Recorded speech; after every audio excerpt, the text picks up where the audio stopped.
আসসালামু আলাইকুম গাইস। তো সবাই কেমন আছেন?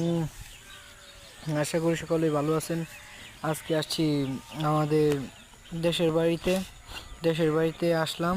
আসার পর বাবাই বলল যে ঘাস কাইটা নিয়ে আসো, তাই আমরা ঘাস কাটতে চলে আসছি। তো ঘাস কাটা প্রায় মোটামুটি শেষ। ঘাস কাটা শেষ, ঘাসগুলা এই খাঁচায় ভরতেছি। ওই খাঁচার বড়ার সময় একটু মনটা চাইলো যে ভিডিও করি, তাই ভিডিওটা করলাম।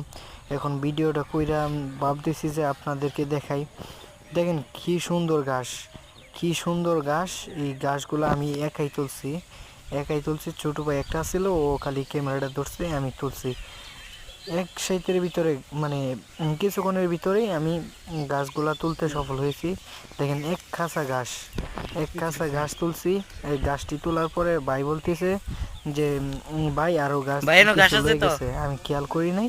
এই তো দেখেন ওই যে গাছগুলা, ওই যে কইরা গাছ লয়ে গেছে। ওই গাছগুলা আবার নিমু এখন। এই গাছগুলা নিতেছি।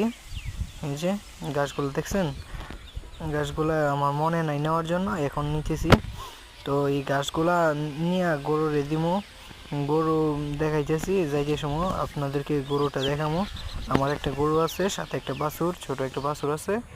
এখন গরু এটা পালতেছি, আশা আছে যে কিছুদিন পর আরো গরু কিনবো। এই যে যে গরুটা ক্যামেরার মাধ্যমে পড়তেছে, গরুটাই আমার। আর সামনে আপনাদের দোয়া ও ভালোবাসায় সামনে আরেকটা গরু কিনবো, আরও দুইটা গরু কিনবো, একটা না দুইটা গরু কিনবো। এই দুইটা গরু কিনা তারপর একটা খামার খোলার ইচ্ছে আছে।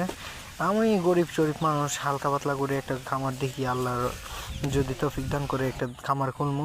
এই তো বাড়িতে নিয়ে আসছি, ছোটো ভাই পিছনে ক্যামেরা ধরছে। ওই যে বাড়িতে এনে গাছটি নামাইলাম, দেখেন আমাদের ঘর। ভাই আমরা